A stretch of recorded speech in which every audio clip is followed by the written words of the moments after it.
system end up performing. And Starlink will also help us gather as much data as possible, which is really the main reason why we do these flight tests. Starlink provides us with one more path to collect data to help us rapidly iterate on Starship's design. And if the ship manages to make it all the way to re-entry, we'll collect valuable data on the spacecraft flying through the Earth's atmosphere at hypersonic speeds, or more than 5 times the speed of sound. Yeah, throughout history, a lot of times this is when you go into just a complete data and insight blackout, where that plasma sheath builds up around the outside of the spacecraft that blocks all of your signals that are trying to fight through to talk to either satellites out in space or towers down on the ground. Starship's big size kind of gives us awake, but what really helps us punch through is the fact that we're using Starlink. We're operating at just a much higher frequency.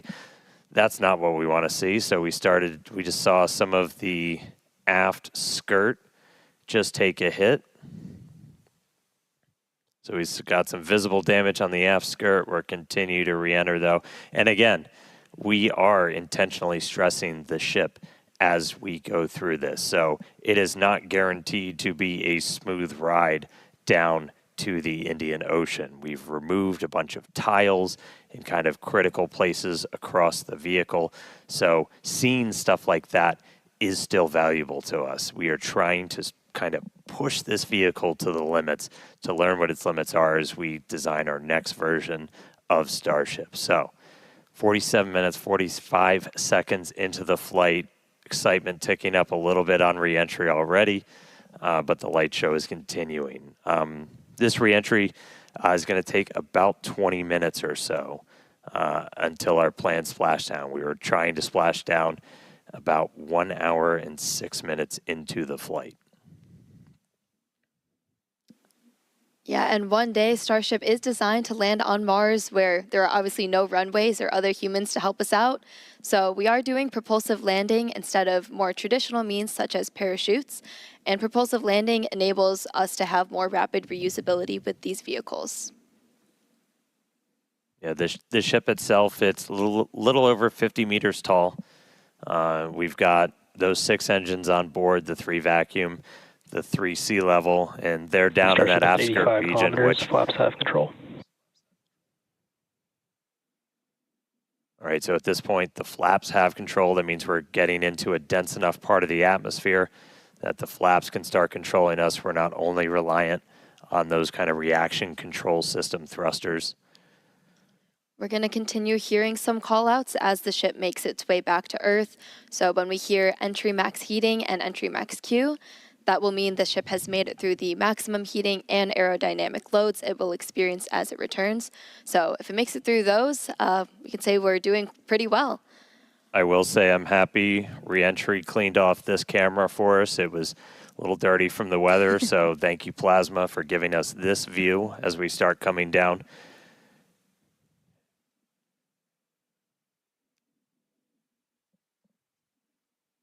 The hit we saw to the skirt, definitely interesting. I will note, when we started doing these missing tile tests, we were intentionally removing them only in the skirt, as that's, you know, that's not over your fuel tanks or anything else that's kind of structurally critical for keeping the entire vehicle together. That obviously exposes your engines, so that could do some things for our landing burn, but for now, we are obviously continuing with this re-entry. We are committed. Indian Ocean, here we come. 50 minutes since launch. We're going to see those colors start to build up a little bit. We are at the point where we're in dense enough atmosphere that the flaps have control. So about 74 kilometers in altitude. And you were starting to see some sunlight, so we intentionally time these launches right now so we have daylight. The sun should actually come up over the horizon on Starship in about 3 minutes. So as we get a little bit further into this re-entry, that inky black below you is going to start to look like clouds and hopefully a bright blue ocean as we make our way down onto the other side of the planet.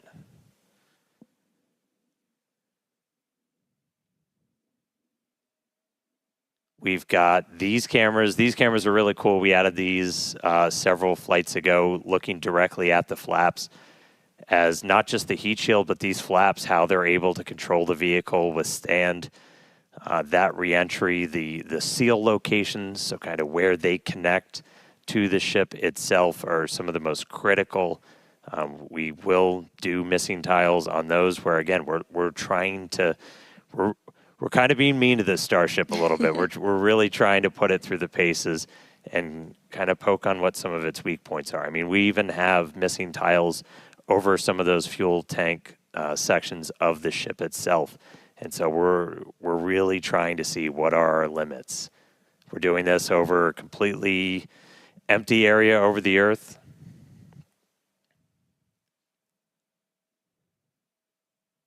Look at our Raptors there. We are, assuming we make it all the way down to the ocean in one piece, we will attempt a flip and a landing burn.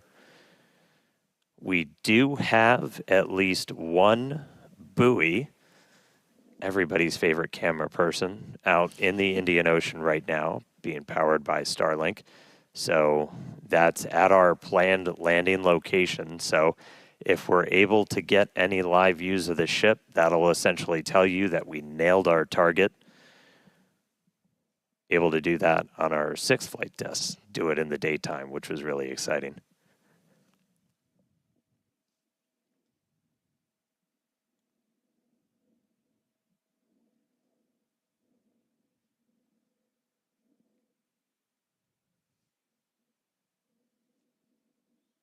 All right, so we're about 10 minutes until we're probably going to start hearing some of the other big milestones coming up.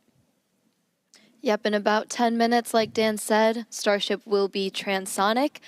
This is going to be the period of flight where the velocities of airflow surrounding and flowing past the vehicle are concurrently below, at, and above the speed of sound, so somewhere in the range of Mach 0.8 to 1.2. For reference, commercial jets have a range of cruising speeds, but most of them fly at speeds between Mach 0.74 and Mach 0.85, so that's 480 to 575 miles per hour or 770 to 930 kilometers per hour. Yeah, and after transonic comes subsonic. That just means you're slower than the speed of sound. We're still well in excess of that right now. But by the time we hit subsonic, we're essentially belly flopping down. There we go. There's that sunlight. So we're seeing the Earth now come back into view. One of the other things we're doing during this, and you're going to see Starship kind of pitch in some pretty, not extreme ways, but a little extreme, as we're trying to really stress the structure of the ship itself, specifically those aft flaps. So the ones in the very bottom of the vehicle. We're pushing not just how well does the heat shield hold up, but how well does the ship structure hold up. We are pushing it beyond essentially what we think we'll have to fly at to do something like a return to launch site. So again, may not be a very smooth ride downhill, but we're doing that by design. We're really trying to find what are the edges that we can operate at, build up a good data set. But sun is up, clouds and water down below us. We are just about 10 minutes away, a little less than 10 minutes now, until we start hitting transonic and then subsonic. Once we hit subsonic, we're basically just belly flopping.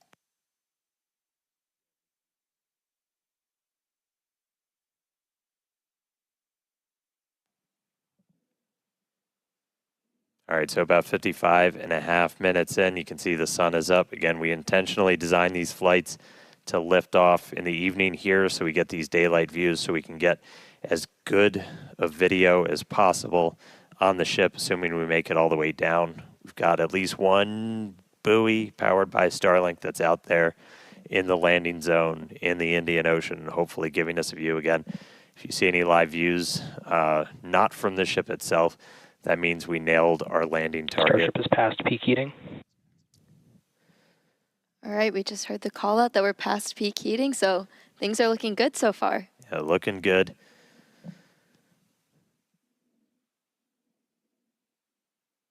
And at this point, again, the flaps are controlling. So this movement you're seeing is that forward flap moving to try and just maintain control, maintain attitude of the vehicle as we're coming down.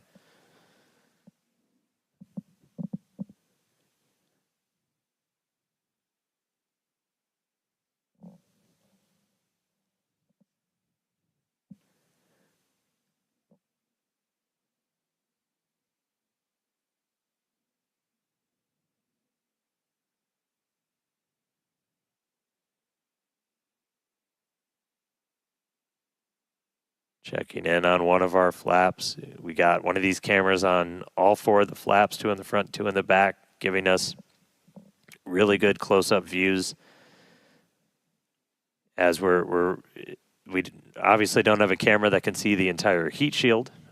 These give us kind of the best that we can do. But looking at those flaps is those are just, super critical for controlling the ship. You have some ability to maneuver kind of cross range. So as you're coming in, you can see in that indicator at the very bottom right that we've pitched up quite a bit. So again, we are maximally stressing those aft flaps right now. Looks like we got a little bit of burn through the very bottom part of it. Everything's still looking good. Ship maintaining control.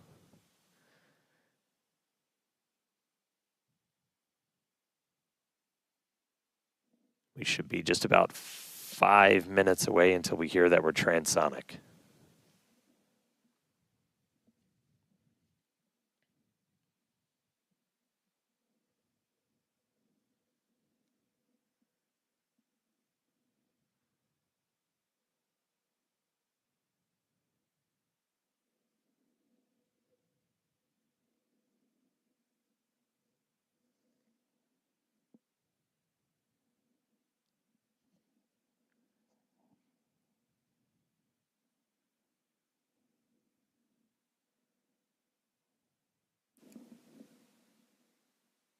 Still a little bit toasty on the aft skirt of the vehicle as we continue coming in. Again, we are intentionally stressing the flaps so we can learn all we can.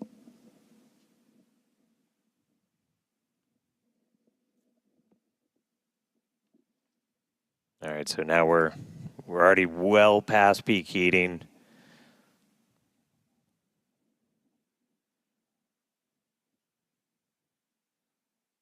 Just about 48, 49, counting down to 48 kilometers in altitude. Expecting that transonic to come, so transitioning between the speed of sound and subsonic slower than the speed of sound in just a little under 4 minutes from now. And right now we've got kind of a lot of forward momentum, a lot of forward velocity, and then eventually by the time we hit subsonic. All right, here we go. So this is what we've been talking about, where we are going to essentially try to fully deploy those aft flaps and really stress them out. So again, this is meant to test the extremes for the vehicle.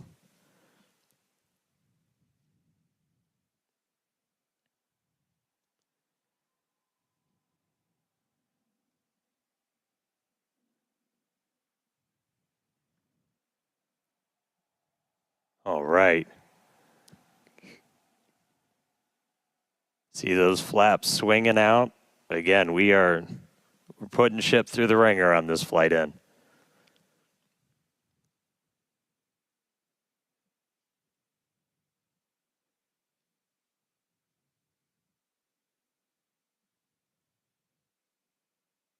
It's like we're still maintaining control.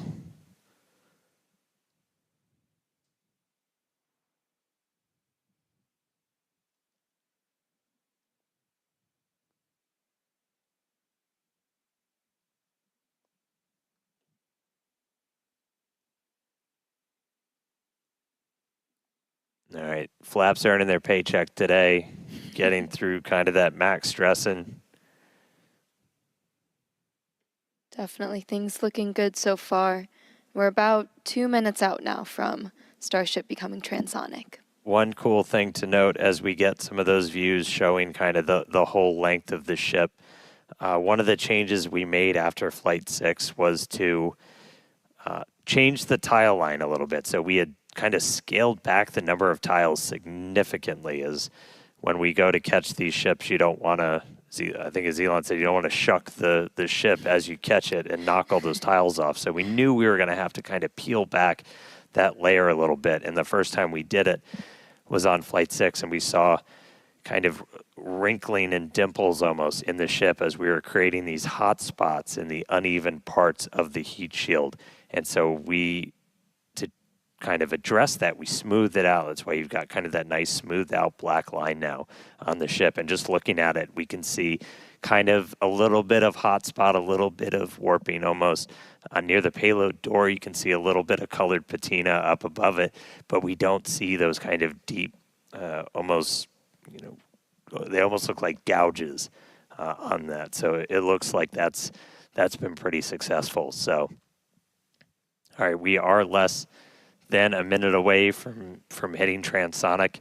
Again, pretty soon our forward velocity is going to look like it's kind of falling off a cliff, and Starship will look like it's falling off a cliff as we essentially go into our belly flop. If you watched some of the high altitude tests or suborbital campaigns, we were able to test that. It was a pretty fundamental, like, can this thing actually fly?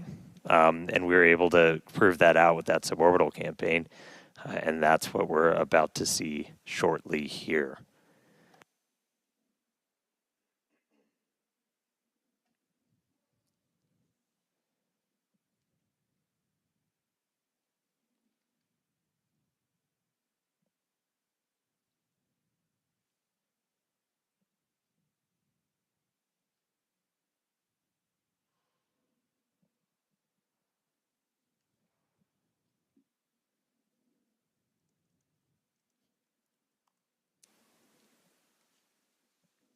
All right, so at this point, we've dropped below the speed of sound, so Starship itself is subsonic.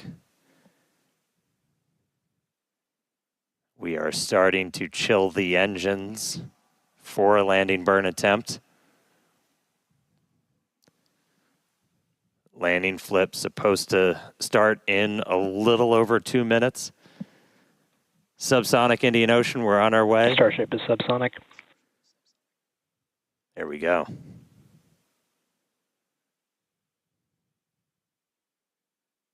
Farewell, space.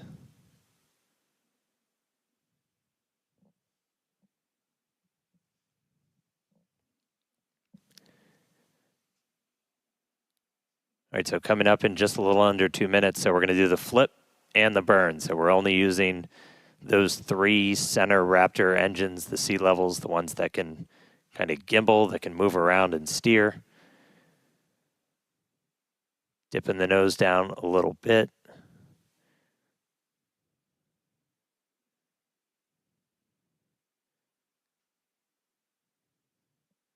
Got 2 of our engines chilled in, waiting on 1 more.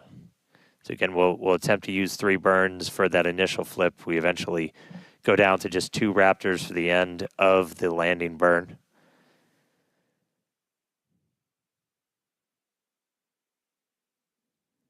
Just about 1 minute now from that landing flip and landing burn start.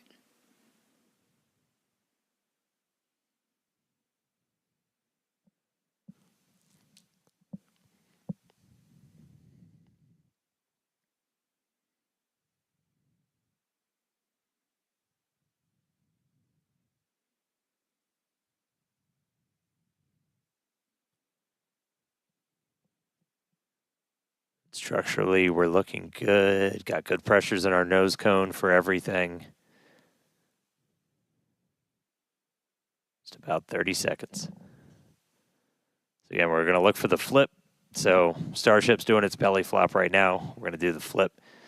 Swing out, Let's punch through some clouds first.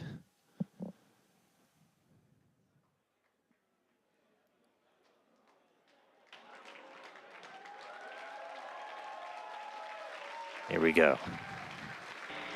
Starship landing burn startup. Seeing 3 engines.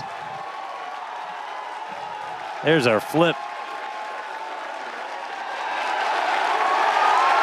There's a buoy. Oh my God. There's a splashdown. Oh my God.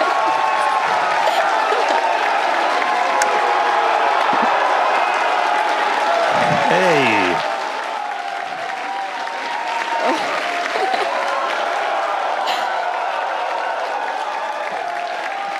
Oh man, yeah, farewell Ship 37.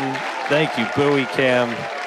Landing flip, landing burn, splash out of the Indian Ocean. There we go. Whew. All right. That was pretty awesome. Incredible This is flight cool, right? today for both ship and booster. Yeah, really incredible. So obviously we're excited here. It looks like everybody's excited over there. Tyler, how's it going over in Hawthorne? We are super excited here in Hawthorne. It was another exciting Starship flight test in the books, and we hope you enjoyed those Starlink views. So congratulations to the team at Starbase and everyone here and around the company. So many employees have contributed enormously to the Starship program as we continue to iterate and make progress towards a multi-planetary future. So that's going to wrap it up for us here in Hawthorne. Thank you to everyone for tuning in today. It was great being with you today. Back to you guys. That was absolutely incredible. Huge congrats to all the teams here. Again, we lifted off from Starbase Texas right at the top of our window at 6:30 p.m. Central Time. We saw Booster successfully lift us up through ascent, had a successful hot staging where ship continued on with its suborbital trajectory. Booster came back down, had that boost back burn, and a successful landing burn with that unique awesome engine configuration as well. Yeah, and then ship continued on its way, made it all the way into space. We got to see first ever payload deploy. So exciting. That was awesome. We got the door open, 8 Starlink simulators deployed, relit that Raptor engine, and then on entry we probably gave it a little bit of extra time in the oven, but made it all the way through re-entry. All 3 engines started up, landing flip, splash down in the Indian Ocean. Promised maximum excitement, Starship delivered. Most so definitely. Congratulations, all of our teammates here at SpaceX. It's been a year. Everybody that's worked on this program, this is what we're working for. So big congrats to all of them. Thank you to all of our future customers, too, for your support. And we'd also like to thank the fine people of Cameron County, including the residents of its newest city, Starbase, as well as the Coast Guard, the Federal Aviation Administration, the Government of Mexico, and the Australian Space Agency. Be sure to stay tuned to SpaceX on X for updates, more of the views. This is just a tiny amount of the views. We have so many views that we didn't get to feature on the broadcast. So we're going to be going through that over the next couple of days, and we'll be posting it all there. Yeah, if you're interested in more launch coverage, head on over to spacex.com/launches for the most up-to-date information. In fact, we actually recently rolled out a new departure board featuring our upcoming launches with details like mission name, launch and landing site, and liftoff time. So be sure to check it out. All right. We just launched the world's biggest rocket. Again, dropped a couple satellites off, suborbital. Incredible payload deploy for today. Nailed that double header into the ocean, splashdown, time to go through the data. Really crazy cool to hit all those objectives today. Yeah, huge shout out to all the teams who make this look easy. And thanks to all of you for tuning in, and we will see you back here for Flight 11. Good night.